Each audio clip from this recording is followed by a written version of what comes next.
నమస్తే, మీరు చూసిన దేశం కోసం మన రైతు. అయితే మనకు సార్ వచ్చేసి విజయ్ ఫార్మ్స్ అనేటువంటి ఫామ్ను రన్ చేస్తుంటారు. అయితే విజయ్ ఫార్మ్స్ ద్వారా సార్ అయితే అక్కడ మనకి నాటుకోళ్ళ పెంపకం చేస్తుంటారు. ఆ నాటుకోళ్ళ పెంపకం వచ్చేసి మనకు సొనాల్ బ్రీడ్ నాటుకోళ్ళ పెంపకం చేస్తుంటారు.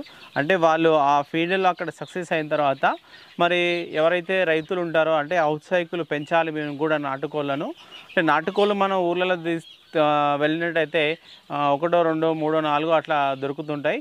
అలా కాకుండా ఒక 500 400 ఇట్లా 100లో పెంచేటువంటి రైతుల కోసం మరి వాళ్ళైతే చిక్స్ను అందిస్తున్నారు. మరి ఈ చిక్స్ అనేది ఎంత దూరం వరకు అందివ్వగలుగుతున్నారు, ఏ రేట్లో అందుబాటులో ఉంటుంది, మరి పెంచిన తర్వాత ట్రేడింగ్ గురించి ఏమన్నా మరి సార్ చెప్తారా? ఎట్లా చేసుకుంటే ఎట్లా పెంచుకుంటే మార్కెట్ అనేది బాగుంటుంది, ఏ సీజన్లో తీసుకుంటే ఈ యొక్క నాటుకోళ్ళ పెంపకానికి లాభం ఉంటుందనేది ఈ వీడియో ద్వారా అడిగి తెలుసుకునే ప్రయత్నం చేద్దాం. సార్ నమస్తే. నమస్తే, నాథరెడ్డి, మీర్ఖాన్పేట విలేజ్, కందుకూరు మండల్, రంగారెడ్డి డిస్ట్రిక్ట్. అంటే మీరు ఈ యొక్క నాటుకోళ్ళ పెంపకం అంటే మీరు మీ దగ్గర ఎప్పటి నుంచి చేస్తున్నారు? నేను 3 years నుంచి చేస్తున్నాను. 3 years నుంచి చేస్తున్నారు. పెంపకం చేస్తున్నాను. అవును.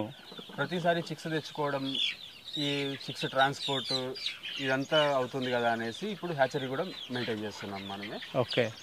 అంటే నుంచి ఇప్పుడు మన ఫామ్కు కాకుండా ఇంకా నెక్స్ట్ పెంచే ఎవరికైనా కూడా చిక్స్ ఇవ్వడానికి రెడీగా ఉన్నాం. ఓకే. అంటే మీ దగ్గర మామూలుగా ఎన్ని ఉంటాయి సార్? ఇప్పుడు ఈ మనకు హ్యాచరీ అంటే మనకు ఎగ్స్ రావాలి కదా, మీ దగ్గర ఎన్ని కోళ్ళు పెంచుతూ ఉంటారు? మా దగ్గర బ్రీడర్స్ బ్రీడర్స్ 500 వరకు బ్రీడర్స్ ఉంటాయి. ప్రతిరోజు 400 గుడ్లు వస్తుంటాయి. అవును. దాన్ని బట్టి మనకు ఎగ్స్ సేల్, మనకు చిక్స్ రిక్వైర్మెంట్ బట్టి చిక్స్ అమ్ముతాము, రిక్వైర్మెంట్ అమ్ముతాం, 1 day చిక్ అమ్ముతాము, 1 month చిక్ అమ్ముతాము, రెడీ టు కట్ 1.5 kg దాటినవి అమ్ముతాము. అన్ని రకాలు మన దగ్గర అవైలబుల్ ఉంటాయి. ఓకే, సరే. అయితే ఇప్పుడు చాలామంది ఈ నాటుకోళ్ళను పెంచాలనుకున్నప్పుడు పెద్ద మొత్తంలో దొరకవు కాబట్టి మీరు పెద్ద మొత్తంలో అందిస్తున్నారు కాబట్టి ఏ రేట్లో అందిస్తుంటారు మీరు? ఒకవేళ ఒకరోజు పిల్ల 35 రూపాయలకు మన హ్యాచరీ దగ్గర ఇస్తాము. ఇంకా దూరాన్ని బట్టి కొంత మన హ్యాచరీ నుంచి ఒక 50-60 కిలోమీటర్ల వరకు అయితే ఫ్రీ ట్రాన్స్పోర్ట్ ఇచ్చేస్తాము. ఆ తర్వాత పెరిగితే మనం ట్రాన్స్పోర్ట్ ఖర్చులు రైతు భరించుకోవాల్సి ఉంటుంది. ఓకే. అంటే మీరు ఇప్పటి వరకు ఎంత దూరం వరకు ఇచ్చుంటారు? 60 కిలోమీటర్లు ఇచ్చారు. 60 కిలోమీటర్ వరకు ఇచ్చారు. అంటే ఇంకే దూరం ఎవరైనా అంటే ఇప్పుడు ఇది చాలామంది ఆంధ్ర తెలంగాణ అంటే బార్డర్ దూరం చూస్తుంటారు, మరి వాళ్ళకి మీరు ఇవ్వగలుగుతారు? ఒకవేళ ఇస్తే ఎన్ని అయితే ఇవ్వగలుగుతారు మీరు? ఒకసారి వాళ్ళు ఆర్డర్ ప్లేస్ చేసిన తర్వాత ఒక 1 week ముందు ఆర్డర్ ప్లేస్ చేస్తే ఆ లోపు నేను ట్రాన్స్పోర్ట్ అరేంజ్మెంట్ చేస్తాను. ఓకే. వాళ్ళకి ఏ ట్రాన్స్పోర్ట్ అవైలబుల్గా ఉంది దగ్గరలో, దాన్ని బట్టి మనం ట్రాన్స్పోర్ట్ అరేంజ్ చేసి పంపించవచ్చు. ఓకే. అయితే మనకు ఈ 1 day చిక్స్ తీసుకున్నప్పుడు కొంచెం మోర్టాలిటీ అనేది జరగవచ్చు. పెంచే వాళ్ళు ఎన్ని రోజులు తీసుకుంటే బాగుంటుంది అంటారు? మీ దగ్గర 2 months 1 month ఉంటాయి అన్నారు కదా. ఉంటాయి, కానీ దూరం తీసుకెళ్ళి పెంచాలి అనుకుంటే మాత్రం 1 day చిక్కే బెటర్. ఓకే. ప్రైస్ తక్కువ, అది అప్పుడే పుట్టిన చిన్నపిల్ల కాబట్టి దానికి ఏ వాతావరణానికి అంతకు ముందు అలవాటు పడి ఉండదు. అవును. ఇప్పుడు పోయిన వాతావరణమే దానికి కొత్త వాతావరణమే. అవును. సెట్ అయిపోతుంది. 1 month దాటిన పిల్ల ఏమవుతుందంటే అది ఫస్ట్ ఒక వాతావరణంలో 4 రోజులు పెరుగుతుంది. అక్కడ నుంచి మళ్ళీ ట్రాన్స్పోర్ట్ స్ట్రెస్ అవుతుంది. మళ్ళీ అక్కడ వచ్చే వరకు అంత కంప్లీట్ ఎన్విరాన్మెంట్ చేంజ్ అయిపోతుంది. అట్లా అయ్యే వరకు కొంత సర్వైవల్ కొంత తగ్గుతుంది. Day 1 చిక్ బెస్ట్. ఓకే. ఎవరు తీసుకున్నా Day 1 చిక్కే తీసుకోవడం బెటర్. Day 1 చిక్ తీసుకోవాలి. ఒక 1 week to 10 days మాత్రం బ్రూడింగ్ ఒకటి పర్ఫెక్ట్ గా మెయింటైన్ చేస్తే మోర్టాలిటీ అనేది ఉండదు. ఓకే. అంటే ఇప్పుడు బ్రూడింగ్ అంటే మీరేమన్నా వివరాలు ఇస్తారా? అంటే బ్రూడింగ్ ఎట్లా చేసుకోవాలనేది మళ్ళీ ఫస్ట్ లైట్స్ కానీ కరెంట్ అవైలబుల్ లేని చోట బొగ్గులతో కానీ, గ్యాస్ బ్రూడర్స్ కూడా ఉంటాయి, గ్యాస్తో కానీ. ఏమీ లేదు, బ్రూడింగ్ అంటే దానికి వెచ్చదనం ఏర్పాటు చేయడం. అవును. తల్లి రెక్క కింద ఉండే వెచ్చదనాన్ని మనం బల్క్ కాబట్టి దానికి తల్లి ఏది ఉండదు. అవును. బల్క్ కాబట్టి ఆ వాతావరణాన్ని అందిస్తే ఆ వాతావరణంలో అది పెరగడానికి ఆస్కారం ఉంది. ఎన్ని రోజులు అట్లా పెట్టుకోవాలి మళ్ళీ? అంటే వాతావరణం బట్టి చలికాలం ఒక 2-3 రోజులు ఎక్కువ పెట్టాల్సి వస్తుంది. ఎండాకాలం అయితే 2-3 రోజులు ముందే ఆఫ్ చేసుకోవచ్చు. ఫస్ట్ రోజు మాత్రం 35 నుంచి 36 degrees టెంపరేచర్ లోపల ఉండేటట్టు మనం ఏర్పాటు చేసుకోవాలి. ఫస్ట్ 3 రోజులు ఆల్మోస్ట్ అదే కంటిన్యూ చేసి అక్కడ నుంచి రోజుకు ఒక 1.5 degree తగ్గించుకుంటూ పోతే, అంటే కొంత లైటింగ్ తగ్గిస్తే ఆటోమేటిక్గా తగ్గుకుంటూ పోతుంది. 1 వీక్కి మళ్ళీ టోటల్ ఫ్రీగా. ఇప్పుడు వెనక కనబడుతున్నాయి కదా, 1 వీక్ తర్వాత ఇట్లాంటి ప్లేస్కి వదిలేస్తే 1 మంత్ ఇక్కడ ఫ్రీ డేస్ పెంచాల్సి వస్తుంది. ఓకే. 1 మంత్ తర్వాత ఫ్రీ రేంజ్లో పెంచేసుకోవాలి. అంటే ఇప్పుడు మళ్ళీ వ్యాక్సిన్ ఏమైనా వేసుకోవాలా?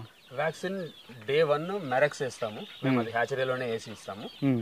మళ్ళీ 5 నుంచి 7వ రోజు మధ్యలో లసోటా ఒక డోస్ వేయాలి. తర్వాత 12 నుంచి 14 రోజుల మధ్యలో గంబోరో ఒకటి వేయాలి. 4వ వారం నుంచి 5వ వారం మధ్యలో ఒకటి ఫౌల్ పాక్స్ వేయాలి. ఓకే. ఈ 3 వ్యాక్సిన్లు అయితే సరిపోతుంది మనం కటింగ్ మార్కెట్ చేసుకునే వాటికి. ఓకే. అంటే ఈ మామూలుగా ఒక 500 తీసుకున్న ఫార్మర్కి ఈ వ్యాక్సిన్ ఖర్చు ఎంత అయ్యే అవకాశం ఉంటుంది? మళ్ళీ చాలా తక్కువ అండి. ఆల్మోస్ట్ ఒక 500 రూపాయల్లో 2 వ్యాక్సిన్లు అయిపోతాయి, ఫస్ట్ 2. Okay sir. ఓకే. బాడుకు 1 రూపీ లెక్క. సార్ అయితే మనకి మామూలుగా ఫీడ్ అనేసరికి అంటే ఫీడ్ అవైలబిలిటీ ఎక్కడ ఉంటుంది ఏమైనా చెప్తారా మీరు? మన ఫీడ్ అవైలబుల్ వాళ్ళ ఇప్పుడు తీసుకున్న రైతుకు దగ్గరలో చూసుకుంటే బెటర్, ఎందుకంటే ట్రాన్స్పోర్ట్ ఖర్చులు ఎక్కువ అవుతాయి. హైదరాబాద్లో అన్ని రకాలు దొరుకుతాయి, లేదు అంటే అవి కూడా మేము అరేంజ్ చేయమంటే అరేంజ్ చేస్తాము అవి కూడా. ఓకే. ఏ స్టేజెస్లో ఎలాంటి ఫీడర్స్ ఫీడ్ ఇవ్వాలి మనం? ఫస్ట్ వేయాల్సింది ఒక 15 to 20 డేస్ వరకు లేయర్ స్టార్టర్ దొరుకుతుంది. ఓకే. అంటే లేయర్ క్రమ్స్ దొరుకుతాయి, లేయర్ చిక్ క్రమ్ ఎల్సిసి అంటారు. దాన్ని 15 to 20 డేస్ వేసుకుంటే చాలు. ఆ తర్వాత లేయర్ గ్రోవర్ వస్తుంది. లేయర్ గ్రోవర్ కంటిన్యూ అంటే మనం బయట వదిలేంత వరకు. ఓకే. బయట వదిలినప్పుడు కూడా బయట దానికి ఎంత దొరుకుతుంది, అది ఎంత తింటుంది, దాన్ని బేస్ చేసుకొని మళ్ళీ సాయంత్రం లోపలికి వచ్చిన తర్వాత కొంత ఫీడ్ ఇస్తే సరిపోతుంది. ఓకే. మనం ఎన్ని రోజుల వరకు లోపల ఉంచుకోవాలంటే ఎన్ని నెలల వరకు లోపల పెంచి? 1 మంత్ వరకు లోపల ఉంచాలి. 1 మంత్ వరకు లోపల ఉంచాలి, తర్వాత బయట వదిలేసేయాలి. సరే. అయితే ఇప్పుడు మనకు ఒకవేళ ఈ మీరు లేయర్ స్టార్టర్ కానీ లేయర్ గ్రోయర్ కానీ ఒకవేళ అందుబాటులో లేదనుకోండి, వేరే ఏమైనా ఆల్టర్నేటివ్ వాడచ్చు? ఓకే. ఏం వాడచ్చు అంటే దాంట్లో మేజర్గా మొక్కజొన్న, సోయాబీన్, ఆ తర్వాత సద్దలు, ఇట్లాంటివి సపరేట్ రేషియోస్ ఉంటాయి. అంటే చిన్నపిల్లలప్పుడు ఒక రేషియో, పెద్దగా ఏజ్ పెరుగుతూ ఉంటే ఒక రేషియోలో మార్చుకుంటూ పోతే అట్లా కూడా చేయొచ్చు. అది వాళ్ళకు దగ్గరలో దొరికే రా మెటీరియల్ ఏముంటుంది దాన్ని బట్టి మనం ఫార్ములేట్ చేసిస్తాం. ఓకే. ఓకే. సరే. అయితే ఇప్పుడు ఈ 1 మంత్ తర్వాత బయట వదిలేసినాం. మనం బయట వదిలేసినప్పుడు అంటే మళ్ళీ వాటికి ఎక్స్ట్రా ఏమన్నా ఫీడ్ అంటే ఇదే కంటిన్యూ చేయాలా? మళ్ళీ సేమ్ ఇట్లా మనం మీరు చెప్పినట్టుగా జొన్నలు కానీ సద్దలు కానీ అట్లా ఏమన్నా ఇవ్వచ్చు అంటారా? అట్లా చేస్తే గ్రోత్ పడిపోకుండా ఉంటుంది. ఓకే. అంటే కూర్చోబెట్టి రెగ్యులర్గా కూర్చోబెట్టి తినే వాళ్ళకి పరిగెత్తుకొని ఎత్తుక్కొని తినడం అంటే వాటికి అంత ఎంబడే అలవాటు అవ్వదు. అవును. అది అలవాటు అయ్యి అది కడుపు నిండా బయట తినే స్టేజ్ వచ్చేంత వరకు మనం కొంత ఫీడ్ లోపలిస్తూ పోతుండాలి. Okay sir. అయితే వీటి యొక్క మార్కెట్ స్టేజ్ అనేది ఎన్ని నెలలు పడుతుంది మనకు? అంటే ఒక్కొక్క ఏరియాను బట్టి ఒక్కొక్క సైజ్ కోడ్ అడుగుతారు. ఇప్పుడు మనకి హైదరాబాద్ వచ్చేసి 1.5 kg ఆ లోపల అయితే నడుస్తుంది. ఇంకా కొంత రూరల్ ఏరియాకి వెళ్ళిపోతే అక్కడ 2 kg పైన ఉంటేనే అవసరం పడుతుంది. అవును. కొన్ని దగ్గరలో 1 kg మీట్ వస్తే చాలు. అంటే ఇప్పుడు ప్రస్తుతం ఉన్న సిచ్యుయేషన్లో 4 ఉండే కుటుంబం 1.5 kg లైవ్ 1.3, 1.4 అట్లా లైవ్ తీసుకుంటే 1 kg చికెన్ డ్రెస్ అయిన తర్వాత 1 kg వస్తుంది. ఆ కేజీ ఆ రోజుకి సరిపోతుంది అనే ఉద్దేశంతో అవును ఈ రేంజ్ 1.3, 1.5 మధ్యలో ఉన్న బర్డ్స్ ఎక్కువ మనకి మార్కెట్లో ఉంటాయి. ఓకే. ఎవరైతే ఈ చిక్స్ తీసుకున్నారో అంటే వాటికి ఈ ఫీడర్స్ కానీ డ్రింకర్స్ కానీ కంపల్సరీ అంటారా? ఒకవేళ ఎట్లా అవసరమైతే ఎన్ని అరేంజ్ చేసుకోమంటారు ఒక 500 తీసుకున్న వాళ్ళకి? అంటే ఇది ఒకే లెక్క 50 బర్డ్స్కి ఒక ఫీడరు ఒక డ్రింకర్ ఉండాలి. అది పెద్ద అయ్యేంత వరకు కూడా అదే మెయింటైన్ చేస్తే సరిపోతుంది. ఓకే. అంటే ఇప్పుడు మన 500 అన్న దగ్గర మనకి 10 పడుతుంది. ఓకే. అంటే నేను కంపల్సరీ అంటారా అంటున్నా? కంపల్సరీ కింద వేస్తే తొక్కి మళ్ళీ తినడానికి ఇష్టపడదు. అవునవును. ఫీడర్లో ఉంటే ఏమవుతుందంటే దానిలో వేస్టేజ్ ఇట్లాంటిది కింద నుంచి పొట్టు కానీ ఏది లోపల పడదు కాబట్టి నీట్గా ఉంటుంది, నీట్గా తినేస్తాయి. ఫీడర్లు కూడా మరీ కాస్ట్లీ ఏం లేవు, తక్కువ రేట్లలోనే ఉన్నాయి. Okay sir. అంటే ఇప్పుడు సరే అందరూ వన్ టైం ఇన్వెస్ట్మెంట్ కాబట్టి అది అవును ఒకసారి తెచ్చుకుంటే నెక్స్ట్ ఇంకా లాంగ్ లైఫ్ వస్తుంది కదా. అయితే మనకి ఎక్కువగా విలేజెస్లో పెంచుతూ ఉంటారు. అంటే ఇవి తీసుకొని పెంచినా కానీ ఒక సీజనల్ అంటే ఇప్పుడు మనకు బోనాల ఫెస్టివల్ అట్లాంటిది వచ్చినప్పుడు బాగా సేల్ అవుతుంటాయి. ఇవి మనం సీజనల్గా పెంచుకోవచ్చు అంటారా? ఒకవేళ కంటిన్యూగా పెంచుకుంటే మార్కెట్ ఎట్లా ఉంటుంది? మార్కెట్ లేదు అనేది లేదు. కాకపోతే ఒక్కటి ఏమవుతుందంటే మనం రీటైల్ చేసుకున్నప్పుడు మనకు ₹1 ఎక్కువ వస్తుంది డైరెక్ట్ కస్టమర్కి అయ్యే వరకు. ఎందుకంటే మధ్యలో ట్రేడర్ తీసుకోవాల్సిన ప్రాఫిట్ కూడా రైతుకే వస్తుంది.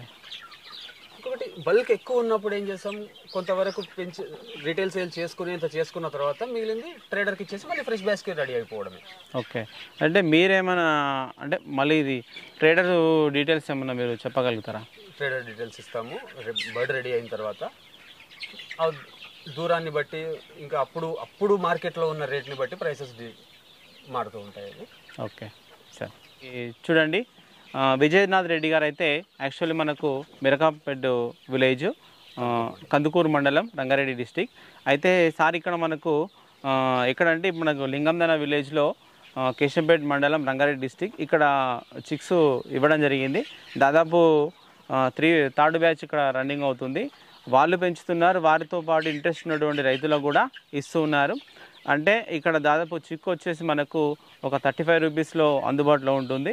దాన్ని ఒక నెల రోజులు మనం ఫీడరు, లేయర్ గ్రోయర్ అనేటువంటి ఫీడ్తో పెంచినట్లయితే 1 మంత్ తర్వాత మనం ఫ్రీగా, అంటే చుట్టూ మనం కొంచెం ఫినిషింగ్ ఏర్పాటు చేసుకొని ఫ్రీగా వదిలేసినట్లయితే అవి మనకు బాగా తిరిగి కొంచెం మంచిగా వెయిట్ వచ్చి కంప్లీట్గా మనకు నాటుకోడి లాగానే పెరిగేటువంటి అవకాశం ఉంటుంది.